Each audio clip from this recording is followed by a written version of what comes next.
Bonjour les CM, CM1, CM2. Aujourd'hui, on va voir le morceau Hard Rock Blues, le numéro 58. On le connaît bien ce morceau, c'est la chanson de l'orchestre à l'école, on l'a déjà joué plusieurs fois. On va quand même le retravailler, je voudrais préciser quelques petites choses. Donc vous prenez votre partition, j'ai mis la partition au format PDF disponible pour ceux qui ne l'ont pas. Il y a donc deux lignes, je vous rappelle qu'on ne joue que la ligne, le haut de la ligne du haut, donc uniquement la partie de caisse claire. Vous vous rappelez sans doute que c'est toujours la même phrase qui se répète. Celle-ci qui fait 1, 2, 3, 4, 1, 2 et 3 et 4 et 1. Ça on le répète plusieurs fois et il y a juste la fin qui est un petit peu différente. Regardez bien la partition, il y a des nuances. On commence avec la nuance F, forte. Et sur la deuxième mesure, il y a ce qu'on appelle un crescendo. On commence mi-fort et on finit fort. Donc je vais vous le faire un peu plus lent. Donc la première mesure fort, 1 et 2 et 3 et 4 et 1. On arrive fort sur le début de la deuxième mesure. Et la phrase qui suit, c'est un crescendo. 2 et 3 et 4 et... Donc voilà, on joue de plus en plus fort. On commence plus doucement et on joue de plus en plus fort. Et on répète ça à chaque fois. Donc je vous refais ces deux mesures-là, lentement, 1 et 2 et 3 et 4 et 1 et 2 et 3 et 4 et 1 et 2 et 3 et 4 et 1. Donc le 1 qui suit, on ne joue pas, il y a un soupir, vous voyez sur la partition. Donc on répète ces deux mesures-là 4 fois. Et après on a les 4 dernières mesures, si vous vous rappelez la mélodie de la chanson. Je vais vous le faire juste la dernière partie, donc, où on répète.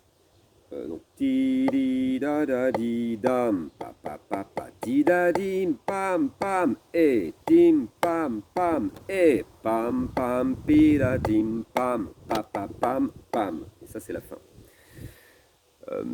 Voilà, donc ça. Oui, la partition qui s'envole. J'espère que vous me voyez toujours. Voilà.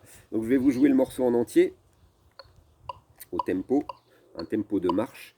Donc, il y a des petites bêtes, on est dans le jardin. Hop. 120 à la noire. Je vous rappelle, comme vous pouvez le voir sur le Padlet, Marcel a préparé une petite vidéo où on a une bande son générale de la chanson. Vous pouvez vous entraîner dessus. Marcel chante, joue de la trompette. Il y a une petite partie de batterie aussi derrière, de clavier et tout. Donc c'est assez amusant de s'entraîner avec. Donc n'hésitez pas à prendre la partition de ce morceau que vous connaissez bien, le travailler avec les vidéos là, que je suis en train de vous montrer, et de le jouer avec la bande son de Marcel. On y va. Donc, barre de reprise à la fin. Ah oui, petite précision. Donc, il y a une barre de reprise à la fin. Ça veut dire qu'on joue deux fois le morceau. Vous savez très bien que quand on le joue avec l'orchestre, il y a une partie instrumentale, une partie chantée, une partie instrumentale, une partie chantée. Donc, on va être amené à le faire plus que deux fois. Ça, on verra ça ensemble en orchestre. Là, je vais vous le jouer juste comme c'est écrit sur la partition, donc deux fois. Et on le jouera plusieurs fois et vous vous rappelez que la fin, on l'a fait deux fois. Hein. Pam pam pam pam pa pa pam pam ta ta tam pam pam pam pa pa pam pam. Bon, ça posera pas trop de problème en orchestre. Donc là je vous le joue vraiment tel quel, tel que c'est écrit sur la partition. Enfin j'essaye. On y va.